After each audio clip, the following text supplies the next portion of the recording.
إن النعمة أحمدنا إن النعمة أحمدنا الله إلينا أهداه الله الله الله. السلام علیکم ورحمۃ اللہ تعالی وبرکاتہ، نحمدہ ونصلی ونسلم علی رسولہ الکریم وعلی آلہ واصحابہ اجمعین، اما بعد۔ خلاصۃ الفقہ الاسلامی کے درس کا سلسلہ جاری ہے، گزشتہ سے پیوستہ۔ صفحہ نمبر 10 پر نیچے عنوان ہے الصبی والصلاۃ، بچہ اور نماز۔ الصبی یعنی بچہ نابالغ، والصلاۃ اور نماز۔ بچے کا نماز سے تعلق ہے تو شرعی حکم کیا ہے؟ فرماتے ہیں یؤمر الصبی الممیز بالصلاۃ بعد 70، با تمیز بچے کو 7 سال کے بعد نماز کا حکم دیا جائے، 7 سال کے بعد اسے نماز کا حکم دیا جائے گا۔ ممیز کون ہے؟ وہ بچہ جو بغیر کسی کی مدد کے خود سے کھائے، بغیر کسی کی مدد کے خود سے پیے، اور بغیر کسی کی مدد کے خود سے پیشاب پاخانے کے بعد استنجا کر سکے۔ تو اتنی عمر کو جب بچہ پہنچ گیا اور ایسا ہو گیا سمجھدار، تو اسے صاحب تمیز کہتے ہیں۔ عام طور پہ 7 سال میں بچہ اس طرح ہو جاتا ہے، کبھی آگے پیچھے بھی ہوتا ہے۔ فرماتے ہیں کہ 7 سال کے بعد صاحب تمیز بچے کو نماز کا حکم دیا جائے۔ وَيُضْرَبُ عَلَيْهَا بَعْدَ 10، اور 10 سال کے بعد اس پر اسے مارا جائے، یعنی اگر وہ نماز نہ پڑھے تو صرف حکم دینے سے کام نہیں چلے گا، بلکہ اب مارنا بھی ضروری ہے، تاکہ کم سے کم مار سے وہ نماز پڑھے۔ اگر 10 سال کا نہیں ہوا ہے تو صرف حکم دینا ہے، ڈرانا ہے، مارنا نہیں ہے۔ 10 سال کے بعد اگر زبان سے سمجھانے سے کام نہیں چل رہا ہے تو پھر مارنا ہے۔ لما روا ابو داود، اس وجہ سے جو ابو داؤد نے روایت کیا، عن نبی صلی اللہ علیہ وسلم، نبی صلی اللہ علیہ وسلم سے، مر الصبی بالصلاۃ اذا بلغ 7 سنین، بچے کو نماز کا حکم دو جب وہ 7 سال کو پہنچے۔ وَإِذَا بَلَغَ 10 سِنِينَ، اگلے صفحے پر، اور جب وہ 10 سال کو پہنچے، فَاضْرِبُوهُ عَلَيْهَا، تو اسے اس پر مارو، یعنی نماز کی طرف پر اسے مارو۔ یہ حکم کس نے دیا؟ میرے اور آپ کے آقا و مولا صلی اللہ علیہ وسلم نے دیا۔ فرماتے ہیں یجب ذالک، وہ واجب ہے، یعنی 7 سال کا ہونے پر حکم دینا، اور 10 سال کا ہونے پر نماز اگر نہیں پڑھتا مارنے کی ضرورت ہے تو مارنا، یہ واجب ہے۔ علی الآباء والامہات، باپوں اور ماؤں پر، بچوں کے باپوں اور ماؤں پر واجب ہے۔ اب یہاں پہ باپوں اور ماؤں کا ساتھ میں ذکر ہے، یعنی ان دونوں پر، ماں ہے باپ ہے، ان دونوں پر کفایتاً واجب ہے۔ اگر باپ کوتاہی کرے تو اس کا یہ مطلب نہیں کہ ماں کے اوپر سے ساقط ہو گیا، یا ماں کوتاہی کرے تو اس کا مطلب یہ نہیں کہ باپ کے اوپر سے ساقط ہو گیا۔ دونوں کوتاہی کریں گے، دونوں گنہگار ہوں گے۔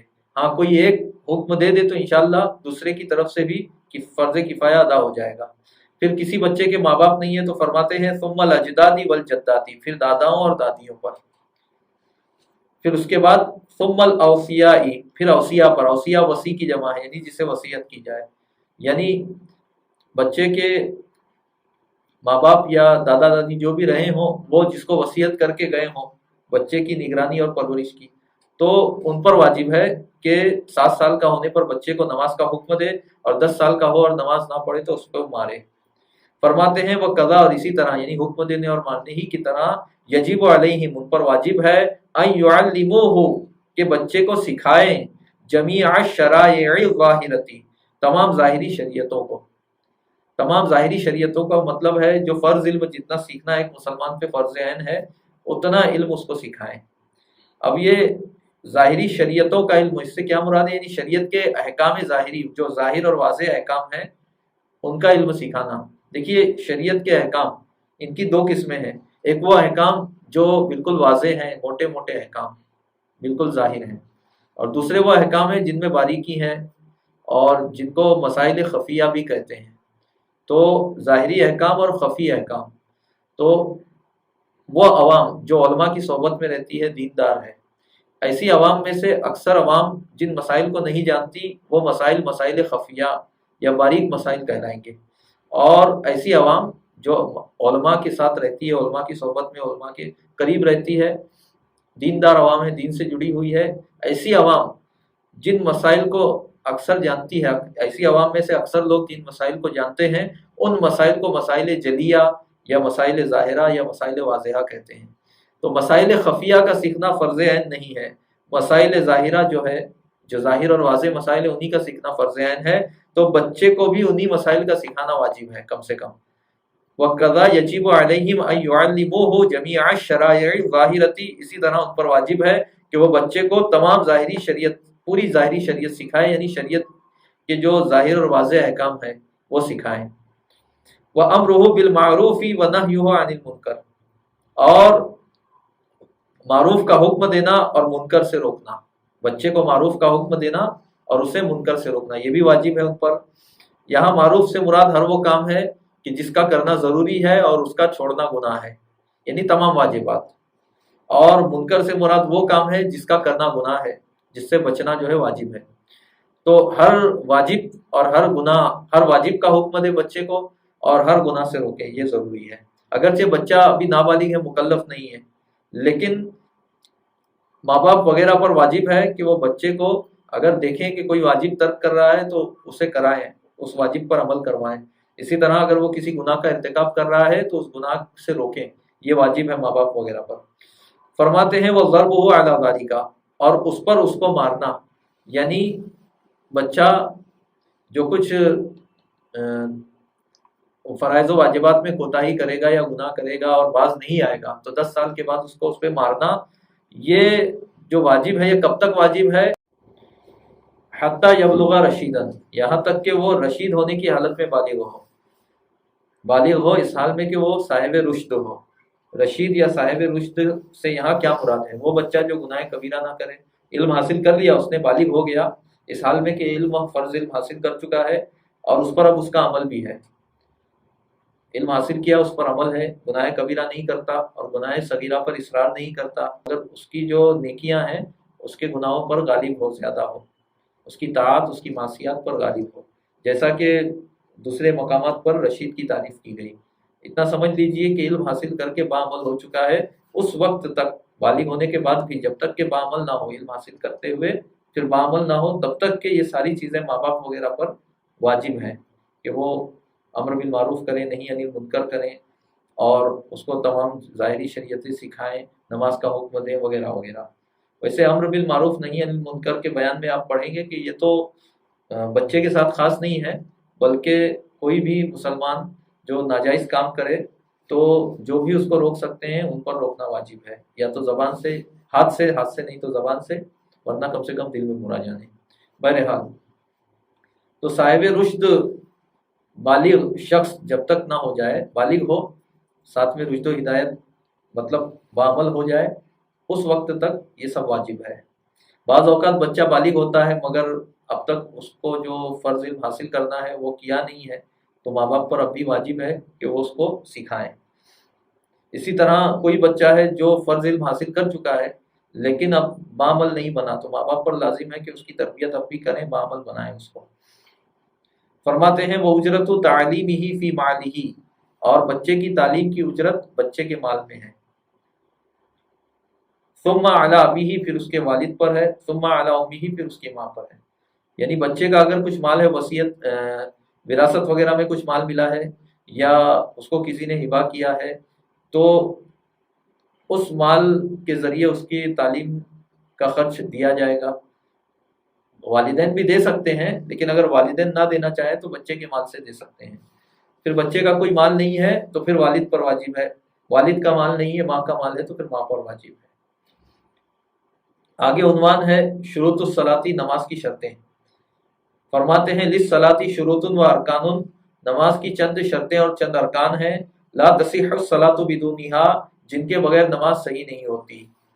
وشرط الشیء ورکنہ کلاہما ما یتوقف علیہ وجودہ شرعا، اور کسی چیز کی شرط اور اس کا رکن، یہ دونوں وہ چیز ہیں کہ جس پر اس چیز کا شرعاً وجود موقوف ہوتا ہے۔ مثال کے طور پہ نماز کی شرط طہارت ہے، بغیر طہارت کے نماز نہیں ہو سکتی، تو نماز کا جو شرعی وجود ہے وہ طہارت پہ موقوف ہے۔ اسی طرح رکن کی مثال ہے رکوع کرنا یا سجدہ کرنا، یہ نماز کا رکن ہے، بغیر رکوع یا سجدے کے نماز نہیں ہو سکتی، تو نماز کا شرعی وجود اس پہ موقوف ہے۔ تو کسی بھی چیز کی شرط اور اس کا رکن وہ ہے جس پر اس چیز کا شرعی وجود موقوف ہو۔ لیکن الاول لیس من اجزائہ، لیکن پہلا یعنی شرط اس کے اجزاء میں سے نہیں ہے۔ جیسے طہارت ہے یا ستر عورت ہے، یہ نماز کے اجزاء میں سے نہیں ہے، بلکہ نماز سے پہلے پائی جاتی ہیں اور نماز ختم ہونے تک باقی رہتی ہے۔ وہ ثانی من اجزائی ہی، اور دوسرا یعنی رکن اس چیز کے اجزاء میں سے ہوتا ہے، جیسے رکوع نماز کے اجزاء میں سے ہے، سجدہ کرنا نماز کے اجزاء میں سے ہے، قیام نماز کے اجزاء میں سے ہے۔ فرماتے ہیں پھر یہ سمجھانے کے بعد کہ شرط بھی ضروری ہے، رکن بھی ضروری ہے، لیکن شرط اس چیز سے پہلے پائی جاتی ہے اور اس چیز کے ختم ہونے تک باقی رہتی ہے۔ فرماتے ہیں وشروط الصلاۃ خمسۃ، اور نماز کی شرطیں 5 ہیں۔ احدھا، پہلی شرط ہے الطہارۃ عن الحدث، حدث سے پاکی حاصل کرنا۔ یہاں حدث میں اکبر بھی آ گیا، اصغر بھی آ گیا، جیسا کہ آپ حضرات جانتے ہیں کہ حدث کی 2 قسمیں ہیں، حدث اصغر یعنی چھوٹا حدث، اور حدث اکبر یعنی بڑا حدث۔ چھوٹے حدث سے پاکی وضو کرنے سے حاصل ہوتی ہے، اور بڑے حدث سے پاکی غسل کرنے سے حاصل ہوتی ہے۔ ثانیہ، دوسری شرط ہے طہارت البدن والملبوس والمکان عن النجس، بدن، لباس اور نماز کی جگہ کا نجاست سے پاک رکھنا، یہ دوسری شرط ہے۔ نمازی کا بدن بھی نجاست سے پاک ہو، اس کا کپڑا بھی پاک ہو، اور وہ جگہ جہاں نماز پڑھ رہا ہے وہ بھی نجاست سے پاک ہو، یہ ضروری ہے۔ نجاستیں کون سی ہیں کیا ہے آگے آئے گا، جیسے پیشاب، پاخانہ، خون، شراب وغیرہ۔ فرماتے ہیں فلا تصح الصلاۃ مع نجس غیر معفو عنہ، لہذا غیر معفو عنہ نجاست کے ساتھ نماز صحیح نہ ہوگی۔ دیکھیے شریعت میں کچھ نجاستیں وہ ہیں کہ شریعت میں جن کو درگزر کیا گیا، یعنی ان نجاستوں کے ساتھ اگر کوئی نماز پڑھے تو اس کی نماز ہو جائے گی، کیونکہ ان نجاستوں سے بچنا دشوار ہے۔ جیسے کسی انسان کے زخم ہو گیا تو اس زخم سے جو خون نکلے اس زخم کے جگہ پر جو کپڑا ہے اس پر لگے تو وہ خون معاف ہے، لیکن بہت ساری دوسری نجاستیں معاف نہیں ہیں۔ کسی اور کا خون اگر زیادہ لگ گیا تو معاف نہیں ہے۔ اسی طرح شراب کپڑے پر گر گئی ہے یا پیشاب یا پاخانہ لگا ہے تو معاف نہیں ہے۔ تو وہ نجاست جو معاف نہیں ہے، اس نجاست کے ساتھ اگر اس نے نماز پڑھی تو نماز نہیں ہوگی۔ ولو ناسین، اگرچہ وہ بھولنے والا ہو، اسے یاد نہ رہا ہو، بھول سے نماز پڑھی، او جاہلا، یا وہ جاہل ہو، یعنی اس چیز کے نجاست ہونے کو جانتا ہی نہ ہو، یا یہ تو جانتا ہے کہ وہ چیز نجس ہے مگر یہ نہیں جانتا کہ نجاست کے ساتھ نماز نہیں ہوتی۔ دونوں صورتوں میں جہالت جو ہے یہاں پر عذر نہیں ہے، اگرچہ وہ جاہل ہو اس کی نماز نہیں ہوگی۔ ثالثھا، تیسری شرط ہے ستر العورتی، عورت کا چھپانا۔ ستر العورتی، عورت کا چھپانا۔ العورت عربی زبان میں جسم کے اس حصے کو کہتے ہیں جس کو چھپانا واجب ہے۔ تو مرد کے لیے نماز میں عورت ہے گھٹنے اور ناف کے درمیان کی جگہ، اور ناف میں سے ناف کا بھی کچھ حصہ چھپائے اور گھٹنے کا بھی کچھ حصہ چھپائے۔ اور عورت کے لیے چہرہ اور ہتھیلی کے علاوہ پورا بدن جو ہے واجب الستر ہے نماز میں، یہاں تک کہ تلووں کا چھپانا بھی واجب ہے اور ایڑی کا چھپانا بھی واجب ہے۔ رکوع میں ایڑی ظاہر ہو یا سجدے میں تلوا ظاہر ہو تو اس عورت کی نماز نہیں ہوگی۔ تو واجب الستر حصے کا چھپانا یہ شرط ہے، نماز شروع کرنے سے پہلے ہی ستر پوشی کر لے۔ رابعھا معرفت دخول الوقت، وقت کے داخل ہونے کا علم ہونا، یہ بھی شرط ہے۔ مثال کے طور پہ آپ کو ظہر کی نماز پڑھنی ہے تو اس سے پہلے آپ کو اس بات کا یقین یا کم سے کم گمان غالب ہونا چاہیے کہ نماز کا وقت ہو گیا ہے۔ اگر آپ کو یقین نہیں ہے کہ نماز کا وقت ہوا، یا گمان غالب بھی نہیں ہے، شک ہے، پتہ نہیں نماز کا وقت ہوا یا نہیں ہوا، ایسی حالت میں اگر آپ نے نماز پڑھی تو نماز نہیں ہوگی، اگرچہ حقیقت میں وقت کے اندر نماز ہو۔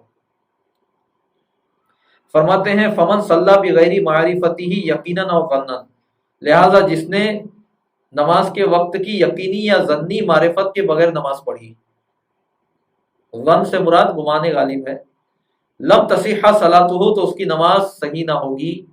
وَإِن وقعت فی الوقت، اگرچہ وقت میں واقع ہو۔ دیکھیے من جو ہے یہ ادوات شرط میں سے ہے، اس کے مابعد جو ماضی آئے گا جملہ شرطیہ میں اور جزائیہ میں، جو بھی ماضی کا صیغہ آئے گا وہ مضارع کے معنی میں ہوگا۔ تو فمن صلی، تو جو نماز پڑھے، لم تصیحہ، تو صحیح نہ ہوگی، ہم نے ترجمہ کیا۔ خامسھا، پانچویں شرط ہے نماز کی استقبال القبلتی، قبلے کا استقبال کرنا۔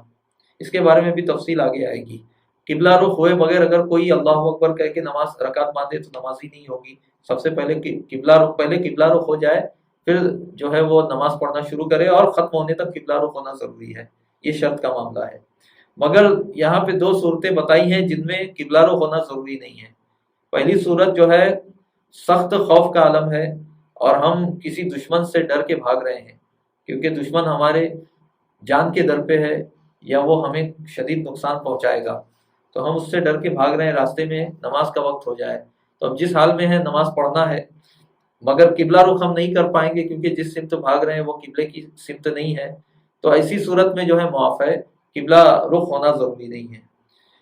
تو اسی طریقے سے جائز سفر میں سواری پر آپ نفل نماز پڑھ سکتے ہیں، تو ایسی صورت میں آپ جس سمت میں جا رہے ہیں وہ سمت اگر قبلہ رخ نہیں ہے تب بھی آپ کی نماز ہو جائے گی، کیونکہ جائز سفر میں جو نفل نماز سواری پر پڑھی جاتی ہے اس میں بھی قبلہ رخ شرط نہیں ہے۔ فرماتے ہیں خامسھا استقبال القبلتی، نماز کی پانچویں شرط ہے قبلے کا استقبال کرنا، الا فی صلاۃ شدت الخوف، مگر سخت خوف کی نماز میں، ونفلی سفر مباح، اور جائز سفر کی نفل میں، ان دو صورتوں میں جو ہے قبلہ رخ استقبال قبلہ شرط نہیں ہے۔ اب آئیے اگلے صفحے پر، صفحہ نمبر 12 پر عنوان ہے الطہارۃ، یعنی پاکی حاصل کرنا۔ قال اللہ تعالی، اللہ تعالی نے فرمایا، ان اللہ یحب التوابین ویحب المتطہرین، بے شک اللہ تعالی بہت توبہ کرنے والوں کو پسند فرماتا ہے اور بہت پاک رہنے والوں کو پسند فرماتا ہے۔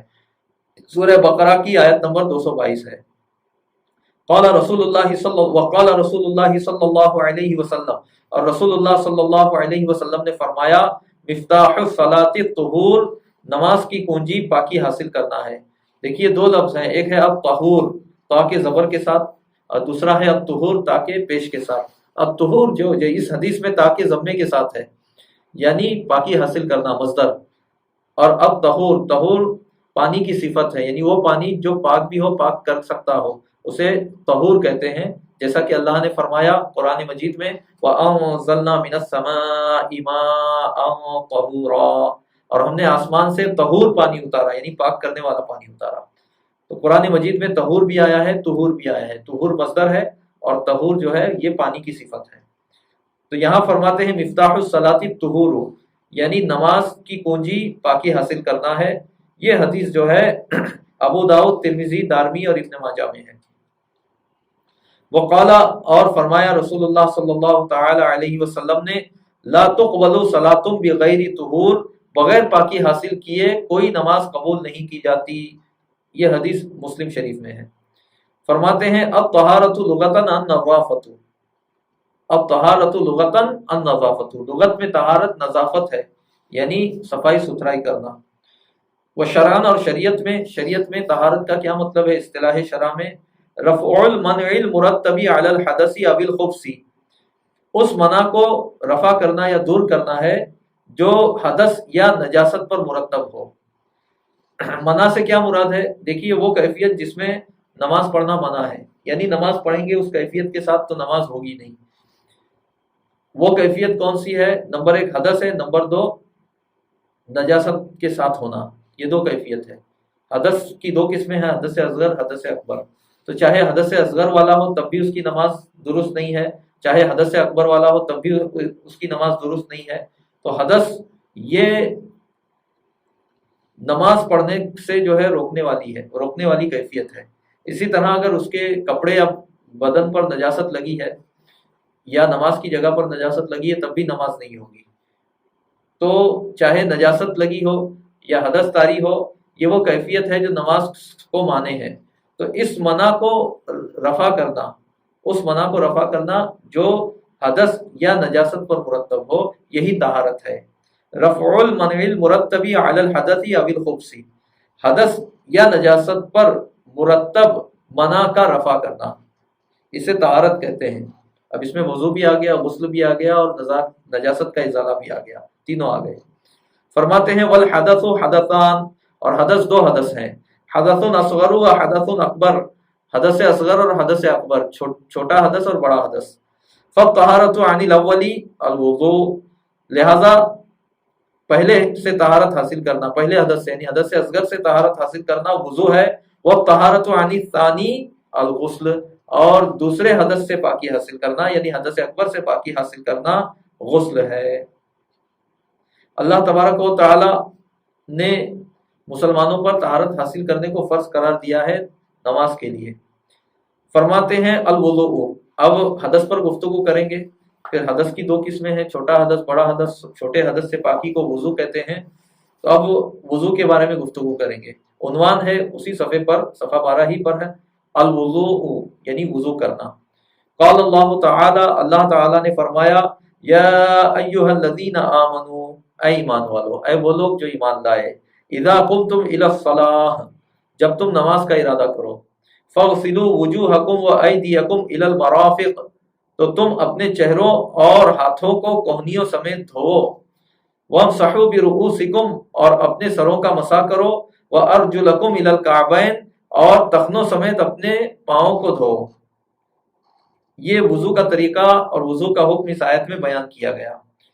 وقال رسول اللہ صلی اللہ علیہ وسلم، اور رسول اللہ صلی اللہ علیہ وسلم نے فرمایا، لا تقبل صلاۃ من احدث حتی یتوضأ، جو محدث ہو، حدث والا ہو، اس کی نماز قبول نہیں کی جاتی حتی یتوضأ، یہاں تک کہ وہ وضو بنائے. شریعت میں جب مطلق حدث کہے، حدث اصغر یا حدث اکبر نہ کہیں، صرف حدث کہے، صرف حدث کا ذکر آئے، جیسا کہ یہاں پر ہے من احدثا، یہ مطلق ہے، حدث اصغر یا حدث اکبر کی قید نہیں ہے. تو جب مطلق حدث کا ذکر آئے تو وہ اس سے مراد حدث اصغر ہی ہوتا ہے. حدث اکبر تبھی ہوگا جب وہاں کوئی قرینہ موجود ہو. تو یہاں بھی اصغر ہی مراد ہے. لا تقبل صلاۃ من احدث حتی یتوضأ، جو حدث والا ہو جائے اس کی نماز قبول نہیں کی جاتی یہاں تک کہ وہ وضو بنائے. تو نماز کے لیے وضو کا فرض ہونا یہ اس حدیث سے بھی ثابت ہوتا ہے. یہ حدیث جو ہے یہ بخاری میں ہے اور مسلم شریف میں بھی ہے. اب وضو کا لغوی اور شرعی معنی بیان کرتے ہوئے فرماتے ہیں، الوضوء لغتاً غسل بعض الاعضاء، لغت میں وضو بعض اعضاء کا دھونا ہے، بعض اعضاء کے دھونے کو وضو کہتے ہیں. وشرعاً، اور شریعت میں استعمال الماء فی اعضاء مخصوصۃ مفتتحۃ بنیۃ، پانی کو چند مخصوص اعضاء میں نیت کے ساتھ شروع کرتے ہوئے استعمال کرنا. پانی کو چند خاص اعضاء میں، وہ خاص اعضاء کون سے ہیں؟ چہرہ ہے، ہاتھ ہے، پاؤں ہے وغیرہ. ان خاص اعضاء میں پانی کو استعمال کرنا. سر کا مسح کرتے ہیں تب بھی پانی استعمال ہوتا ہے، اور باقی ان 3 فرض اعضاء میں پانی کا جو استعمال ہوتا ہے اس میں پانی کو بہایا جاتا ہے. تو فرماتے ہیں کہ چند مخصوص اعضاء میں نیت کے ساتھ شروع کرتے ہوئے پانی کو بہانا، یہ ہے وضو. جب ہم پہلی مرتبہ چہرہ دھوتے ہیں تو اس وقت نیت کا دل سے کرنا فرض ہے. نیت کا بیان ابھی آگے آئے گا کہ کون کون سی نیت معتبر ہے. تو معتبر نیتوں میں سے کسی ایک نیت کے ساتھ دل میں جو ہے یہ ارادہ کرنا وضو کا یہ ضروری ہے. تو نیت کے ساتھ شروع کی جاتی ہے وضو. فرماتے ہیں وہ فریضہ مع الصلاۃ لیلۃ الاسراء، اور وضو کو نماز کے ساتھ معراج کی رات میں فرض کیا گیا. معراج کی رات جب نماز فرض ہوئی تو اسی کے ساتھ وضو کو بھی فرض کیا گیا. اب آگے ہے شروط الصلاۃ، شروط الوضوء. انشاءاللہ ہم اگلی کلپ میں اس کو پڑھیں گے. جو کچھ پڑھا گیا اللہ اسے قبول فرمائے، اسے یاد رکھنے اور اس کے مطابق عمل کرنے کی توفیق عطا فرمائے. وصلی اللہ علی سیدنا محمد وآلہ وصحبہ اجمعین. السلام علیکم.